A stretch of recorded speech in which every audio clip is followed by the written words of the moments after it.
আজ একটি অ্যাপ্লিকেশন দিয়ে তোমাকে পৃথিবীর সমস্ত অ্যাপ্লিকেশন সমাধান করাবো, বুঝেছো? তো আজকের অ্যাপ্লিকেশনটি হলো তোমাদের আয়োজন সম্পর্কিত।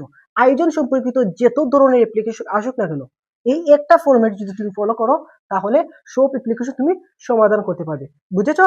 তাহলে এই আয়োজন সম্পর্কিত কোন কোন অ্যাপ্লিকেশন গুলো আসবে, যেমন ধরো স্টাডি ট্যুর, তারপরে কি পিকনিক, তারপরে স্কুল কলেজে কি মিলাদ মাহফিল, তারপরে কি রয়েছে, তারপরে রয়েছে যে সাংস্কৃতিক মেলা, তারপরে কি রয়েছে তোমার এই যে সায়েন্স সায়েন্স ফেয়ার, যেটা রয়েছে তোমার বিজ্ঞান মেলা, তারপরে রয়েছে যে বুক ফেয়ার মানে বই মেলা। সো এগুলা যত ধরনের আয়োজন, এক কথায় যত ধরনের আয়োজন, বুঝেছো, অর্গানাইজেশন যেটা বলে, যত ধরনের অর্গানাইজেশন আছে সব কয়টি তুমি কেউ হতে পারবে এই অ্যাপ্লিকেশন বাই অ্যাপ্লিকেশন দিয়ে তুমি সমাধান করতে পারবে।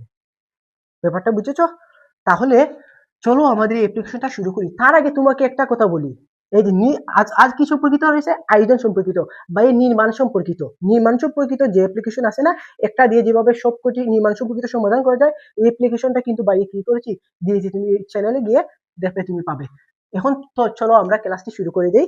তার আগে বলি, তুমি যে অ্যাপ্লিকেশনটা লিখবে না, অ্যাপ্লিকেশন তো রুলস আছে কেমনে লিখতে হয়, এটা কাঠামো আছে।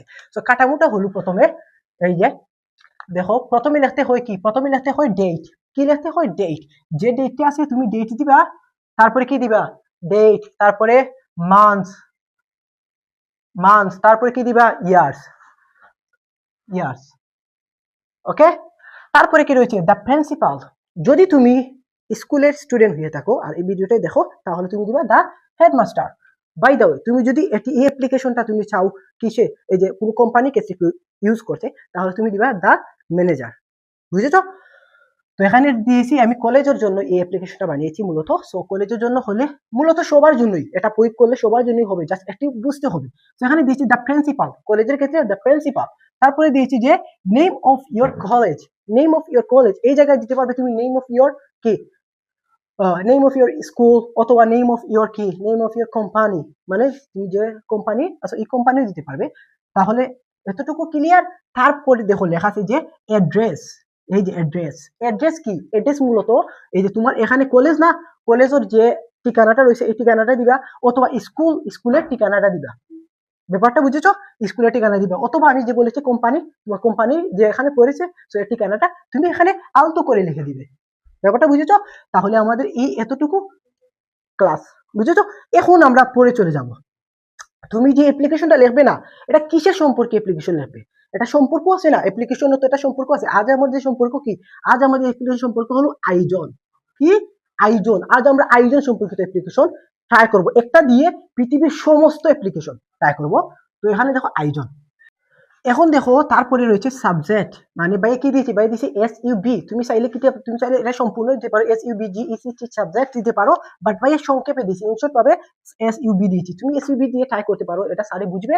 তারপরে দিয়েছি ভাই কি, application for permission to organisation. এই যে তুমি আজকের এই অ্যাপ্লিকেশনটা লিখতেছো না, এই যে ভাই শিখতে তো এসেছো আমার ভিডিওতে, তো অ্যাপ্লিকেশন দিয়ে আয়োজন সম্পর্কিত অ্যাপ্লিকেশন, এটা দিয়ে কি করতে পারবে, তুমি তো সমস্ত অ্যাপ্লিকেশন লিখতে হবে না। তার আগে তোমাকে একটা কথা বলি, তুমি যত ধরনের আয়োজন সম্পর্কিত অ্যাপ্লিকেশন লিখতে যাও না কেন, তুমি প্রথমে কি করতে হবে, তুমি প্রথমে এতটুকু লিখতে হবে। এতটুকু লিখলে তুমি ফুল মার্ক পাওয়ার একটা সম্ভাবনা বেশি। তো এতটুকু তুমি ট্রাই করবে যে application for permission to organise a বাদে নেম অফ ইভেন্টস, মানে তুমি যে ইভেন্টটা নিয়ে, যে আয়োজনটা নিয়ে তুমি লিখতেছো না, সো এই আয়োজনটা তুমি এখানে বসিয়ে দিবে, বুঝছো তো? অথবা কি হতে পারে, এই আয়োজনটা হতে পারে স্টাডি ট্যুর, পিকনিক, মিলাদ মাহফিল, আর কি রয়েছে যে যে তোমার কালচার প্রোগ্রাম, তারপরে কি রয়েছে সায়েন্স ফেয়ার, বুক ফেয়ার, মানে ইত্যাদি যত ধরনের ইভেন্টস হোক না কেন তুমি এখানে বসিয়ে দিবে, যে ইভেন্টসটা আসুক না কেন। তারপরে দেখো ভাই কি লিখেছি, স্যার লিখেছি, স্যার। অথবা তুমি কি দিতে পারো, তুমি দিতে পারো ডিয়ার স্যার। ডিয়ার স্যার দিলে কি হবে, স্যারকে তুমি অ্যাপ্লিকেশন লেখার মূল কারণ কি, তুমি স্যারকে পাম্প পটে দিবে, বুঝেছো? প্রথমে তুমি স্যারকে কি করবে, পাম্প পটে দিবে, স্যারের মন তুমি কি করতে হবে, গলিয়ে নিতে হবে। তারপরে না তোমার এই আবেদনটা স্যার গ্রহণ করবে তো, বুঝেছো? কিছু দিতে হলে, সরি, কিছু পেতে হলে কিছু দিতে হয়, বুঝেছো? তারপরে কি রয়েছে, এখন আমরা মেইন অ্যাপ্লিকেশনটা লেখা শুরু করব, বুঝেছো? লেখা শুরু করবো। এখানে দিস ইজ এ উই, আমরা, we the students of your college, we the students of your college, মানে কি, আমরা আপনার কলেজের শিক্ষার্থী, বুঝেছো? এখানে কলেজের বদলা তুমি কি দিতে পারো, স্কুল বসাতে পারো, কোম্পানি বসাতে পারো। যেটাই হোক না কেন তুমি দিবে, কি দিবে, স্টুডেন্ট দিলে হবে না, এখানে আরো কিছু দিতে হবে, লেবার টেবার এগুলো দিতে হবে। কারণ যদি তুমি কোম্পানিকে ইউজ করো, এখানে দিবে we the students of your college, মানে আমরা আপনার কি, আপনার কলেজের শিক্ষার্থী, এতটুকু এনাফ। তারপরে beg most respectfully to started so বিনীত নিবেদনের সঙ্গে জানাচ্ছি যে, এখানে হলো বিনীত নিবেদনের সঙ্গে সমন্বয়ে জানাচ্ছি যে, এই যে রেসপেক্ট অর্থ কি, রেসপেক্ট হলো গিয়া হলো শ্রদ্ধা বিনিময়, বুঝেছো এরকম। তাহলে respect to big most respectfully to started that, মানে বিনীত নিবেদনের সাথে বা বিনয়ের সাথে জানাচ্ছি যে আওয়ার ইনস্টিটিউশন অর্থ কি, প্রতিষ্ঠান, বুঝেছো। Our institutions is one of the most, এই যে ওয়ান অফ দ্য মোস্ট মানে কি, অন্যতম একটি মানে our institution one of the most মানে অন্যতম একটি, এই যে রিনাউন্ড কলেজ মানে অন্যতম কলেজ, বুঝেছো, অন্যতম কলেজ মানে তোমার কি এটা এখানে হইলো গা ওয়ান অফ দ্য মোস্ট মানে হইলো গা অন্যতম একটি, বা তারপরে অন্যতম বা সুনামধন্য একটি কলেজ ইন দ্য সিটি।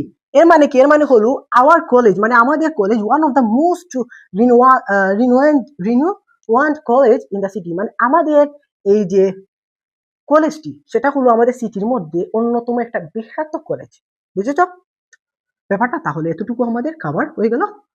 তারপরে যেটা তুমি লিখবে এগুলা কিন্তু তুমি স্যারকে পাম্পটি দিতেছো, বুঝেছো। তারপরে কি লিখতেছো, এই যে এভরি ইয়ার মানে কি প্রতি বছর, তারপরে কি রয়েছে আওয়ার স্টুডেন্ট মানে কি আমাদের শিক্ষার্থীরা, বুঝেছো, অথবা আমাদের ছাত্রছাত্রীরা। তারপরে কি অ্যাচিভ অর্থ কি, অ্যাচিভ অর্থ অর্জন করা। তারপরে এক্সিলেন্ট অর্থ কি, চমৎকার।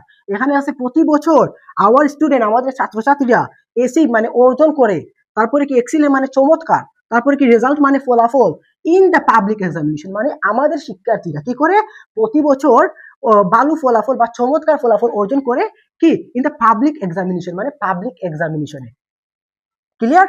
তারপরে যাব আমরা, এই যে তারপর এতটুকু কি, এন্ড উই টেক তারপরে কি ইমেন্স অর্থ কি, তা পরিময়, ইমেন্স প্রাইড অর্থ কি, প্রাইড অর্থ গর্বিত, বুঝেছো। তারপর ইন আওয়ার একাডেমিক এনভায়রনমেন্ট মানে কি, মানে হলো আমরা গর্ববোধ করি আমাদের এই যে শিক্ষার পরিবেশ নিয়ে, আমাদের কলেজের শিক্ষার পরিবেশ নিয়ে কি করি, আমরা গর্ববোধ করি, ক্লিয়ার। তারপরে আমরা কোথায় যাব, এতটুকু শেষ। তারপরে দেখো আমরা এই যে বিসাইড এডুকেশন মানে কি, শিক্ষার পাশাপাশি আমাদের college has a rich tradition, আমাদের কলেজে আছে কি সমৃদ্ধ ঐতিহ্য, বুঝেছো। তারপরে কি রয়েছে, হ্যাজ এ আছে মানে একটি, তারপরে আছে অফ অর্গানাইজিং মানে কি এর আয়োজনের, co-curricular and culture activities মানে কি, মানে হলো আমাদের কলেজের শিক্ষাসমূহ, এই যে এটা হলো সহশিক্ষামূলক, এখানে অর্থ হইলো কারিকুলার অর্থ হলো কি সহশিক্ষামূলক, বুঝেছো। আমাদের কলেজের আছে কি সহশিক্ষামূলক কি সাংস্কৃতিক কার্যক্রম ও কি একটি সমৃদ্ধ কি ঐতিহ্য, বুঝেছো। আমাদের কলেজে রয়েছে একটি সহশিক্ষামূলক সাংস্কৃতিক আয়োজনের একটা সমৃদ্ধ ঐতিহ্য, বুঝেছো, এতটুকু ক্লিয়ার।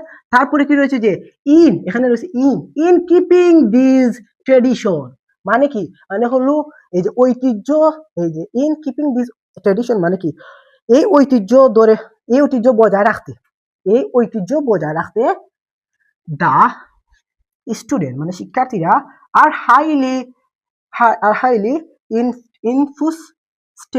ইনফুস্টেটিক অ্যাবাউট অর্গানাইজিং, বুঝেছো। কি এখানে আছে যে এই ট্রেডিশনটা ধরে রাখতে গিয়ে আমাদের শিক্ষার্থীরা কি করতেছে, আমাদের শিক্ষার্থীরা হায়ার ইনফোস্টেটিক্স অ্যাবাউট অর্গানাইজেশন, এবং এই যে এখানে আছে না কি রয়েছে নেম অফ ইভেন্টস, যে ইভেন্টসটা নাম আছে না, বা যে ইভেন্টসটা তোমাকে পরীক্ষা হলে যে কোয়েশ্চেন আছে কোয়েশ্চেনের মধ্যে দিবে, সো সেটা তুমি বসাবে। সো ইন দিস, তারপরে কি লিখবে ইন দিস ইয়ার মানে এই বছর, মানে আমাদের শিক্ষার্থীরা চাচ্ছে যে এই বছর এই ঐতিহ্যটা ধরে রাখাত গিয়ে এই ট্রেডিশনটা কি করতে পারে, এই ট্রেডিশনটা তারা চালু করতো বা এটা স্টার্ট করতো, বুঝেছো, এই বছর এটা স্টার্ট করতো। তারপরে কি রয়েছে, তারপরে such events not only break the, কি রয়েছে, দা মনিটনি অফ রেগুলার, বুঝেছো, রেগুলার তো প্রতিদিন ক্লাস, বাট মানে কি, এর মানে হলো, তুমি আমাকে বলি, এর মানে হলো তোমার এই ধরনের এই ধরনের অনুষ্ঠান নিয়মিত যদি ক্লাস কক্ষে হয়ে থাকে তাহলে কি হবে, এর ক্লাস কক্ষে হয়ে থাকে তাহলে এটা কি করবে, এটা দূর করে, এটা দূর করে আমাদের এই যে মনিটনি মানে কি, মানে ওই লোক গতানুগতিকতা দূর করে, কি করে, এই অনুষ্ঠান যদি আমাদের ক্লাস কক্ষে প্রতিদিন হয়ে থাকে বা এভরি সিঙ্গেল ডে হয়ে থাকে তাহলে কি করে আমাদের যে গতানুগতিটা আছে বা এক গেউমি আছে যেটা, সেটা দূর করে। বাট এখানে লেখা আছে বাট, তারপরে আমি এই যে আমার বোর্ডটা অনেক ছোট, বুঝেছো, তো বোর্ড ছোট হওয়া বিদায় ভাই কি করতে আসবে, ফুলটা লিখতে পারছি না, তো একটু ক্লিপ নেবো, তারপর ভাই আমি বাদ বাকি লিখে নিয়ে আসছি। এই যে স্ক্রিপ্টটা নিয়েছিলাম না, তো এখন বাদ বাকি কোন আমরা দেখবো বাদ বাকি কি লেখা আছে। তুমি কি করবে, তুমি কিন্তু এই যে স্ক্রিপ্ট নিলে চলবে না, তুমি কি করতে হবে, তুমি তোমার যে পেজ আছে না, ভাই দেখাই তোমার যে পেজ আছে না, এই যে তোমাকে একটা খাতা দেবে, তো খাতাটা কিন্তু দুই পার্টে থাকবে না, তো এই পার্টে তুমি চাইবে শেষ করতে, এই পার্টে প্রথম ডেট, তারপরে এগুলো এগুলো লিখে, তারপরে এভাবে সবকিছু লিখে, তারপরে এই জাস্ট এখানে শেষ করবা, বুঝছো, আর এই পৃষ্ঠাতে যাবা না, বুঝেছো, এই পৃষ্ঠা শেষ করলে তুমি 10 মার্ক পাবা, ইনশাআল্লাহ তুমি 10 মার্ক পাবা, বুঝেছো। তাহলে এই পৃষ্ঠাটা সম্পূর্ণ শেষ করবা, বা এই যেগুলো দিচ্ছি সেইগুলো তুমি কি করবে, নোটের মধ্যে লিখে নাও, বুঝেছো। এখন চলো আমরা শুরু করে দিই। বাট এখানে লেখা আছে তো বাট, এই যে আমরা আবার লিখেছি বাট অলসো, মানে আরো প্রোভাইড আস, মানে আমাদের দে, প্রোভাইড অর্থ কি, প্রোভাইড অর্থ দেওয়া, আমাদের দে, কি দেয় আমাদের, উইথ মানে সাথে, কি দে, ফ্রেশ ইন্সপিরেশন, নতুন অনুপ্রেরণা, বুঝেছো, নতুন অনুপ্রেরণা, তারপর ইন্সপিরেশন তো অনুপ্রেরণা, তারপরে কি যে উইথ ফ্রেশ ইন্সপিরেশন মানে সাথে দেয় আমাদের কি নতুন প্রেরণা, তারপরে কি প্র্যাকটিক্যাল অর্থ কি, প্র্যাকটিক্যাল তো ব্যবহারিক, তারপরে কি নলেজ তো কি জ্ঞান, কি প্র্যাকটিক্যাল নলেজ মানে কি ব্যবহারিক জ্ঞান দেয় আমাদের, তারপরে কি এন্ড মানে এবং, তারপরে কি মেন্টাল, বুঝেছো, মেন্টাল, তারপরে কি রিফ্রেশমেন্ট মানে মানসিক প্রশান্তি দেয়, ব্যাপারটা বুঝেছো। তাহলে এতটুকু সমাধান, তারপরে এতটুকু তুমি একটু নিচে গিয়ে লিখবে, ওই যে এই যে এতটুকু, এটা নিচে গিয়ে লিখবে, ধরো এই যে এখানে আছে না, দিয়েছি না, তারপর এখানে এগুলো লিখে, তারপরে এখানে বাদ বাকি কনভিডিয়েন্টলি স্টুডেন্ট এগুলো লেখে, বুঝেছো। তো এখন দেখো এখানে আমরা জানি আমরা দেয়ার ফোর মানে এত এব, বুঝেছো, বিষয়টা উল্টে গেছে, এত এব প্রে তো আমরা জানি প্রার্থনা, and hope that would be kind, that you would be kind enough to grant us a permission, ব্যাপারটা বুঝেছো। তো এখানে কি হচ্ছে, এখানে বুঝাচ্ছে যে আমরা আপনাদের সদয় অনুমতি প্রার্থনা করছি, তারপরে কি to organise that event, and oblige thereby, মানে কি, মানে হলো যাতে আমরা অনুষ্ঠানটি সফলভাবে কি করতে পারি, সম্পাদনা করতে পারি, ব্যাপারটা বুঝেছো। তো আশা রাখি এতটুকু যদি তুমি ট্রাই করো, তোমার অ্যাপ্লিকেশন এতটুকু ট্রাই করো, ইনশাল্লাহ 10-এর মধ্যে তোমাকে 10 দিবে, ইনশাল্লাহ তোমাকে আর একটি আটকাবে না, বুঝেছো। আয়োজন সম্পর্কিত যাই আসুক না কেন, আমার এই ফরম্যাটটা কি করতে হবে, আমার এই ফরম্যাটটা তুমি জাস্ট একটা ফরম্যাট, ও ফরম্যাটটা খালি ইউজ করো, হয়ে যাবে। এই যে তোমাদের আর কি রয়েছে নির্মাণ সম্পর্কিত, যেটা বেশিরভাগ আসে, সো এটা তুমি কি করবে, এটা তুমি আমার ইউটিউব চ্যানেলে লিংক ভিডিও আছে, ভিডিওটা দেখে আসবে। এই যে শেষ নাই তো আমাদের, এখানে হচ্ছে ইউর অবিডিয়েন্টলি মানে কি বিনীত অনুগত দা স্টুডেন্ট মানে শিক্ষার্থী অফ, যে কলেজের শিক্ষার্থী হোক বা যে স্কুলের শিক্ষার্থী হোক, তো এই কলেজের বা স্কুলের নামটা তুমি আলতু করে বসিয়ে দিবে, বুঝেছো। তাহলে আশা রাখি এতটুকু আমি তোমাকে বুঝাতে পারছি। তো এতটুকু যদি বুঝে থাকো তাহলে তুমি নির্মাণ সম্পর্কিত অ্যাপ্লিকেশনটা দেখে আসবে, অ্যাপ্লিকেশনটা যদি দেখো তাহলে এই আয়োজন আর নির্মাণ যেটাই আসুক কেন, তোমার কি হবে, তুমি বাইরের এই দুইটা ফরম্যাট আছে না, দুটো ফরম্যাট তুমি দেখে গেলে এগুলো দিয়ে দিতে হবে। তারপরে আরেকটি ফরম্যাট আছে নিট সম্পর্কিত ফরম্যাট, যদি তোমাদের প্রয়োজন হয় নিট সম্পর্কিত ফরম্যাট একটি দিয়ে অনেকগুলো লেখার, তাহলে কমেন্ট বক্সে জানাবে। বাই দ্য ওয়ে, তোমার যে এই যে লেখাগুলা এগুলো যদি দেখতে সমস্যা হয় তাহলে তুমি কমেন্ট বক্সে পিডিএফ লিখে জাস্ট লিখে দাও কমেন্ট বক্সে, তাহলে ভাইয়া কি করবো, তাহলে ভাইয়া তোমাদেরকে একটা লিঙ্ক দেবো, এই লিঙ্কে জয়েন করবে, তারপর পিডিএফটা পেয়ে যাবে, বুঝেছো। ভালো থাকো, সুস্থ থাকো, ভালো মতন পরীক্ষা দাও, এটা আশা করে এখানে ক্লাসটি শেষ করছি।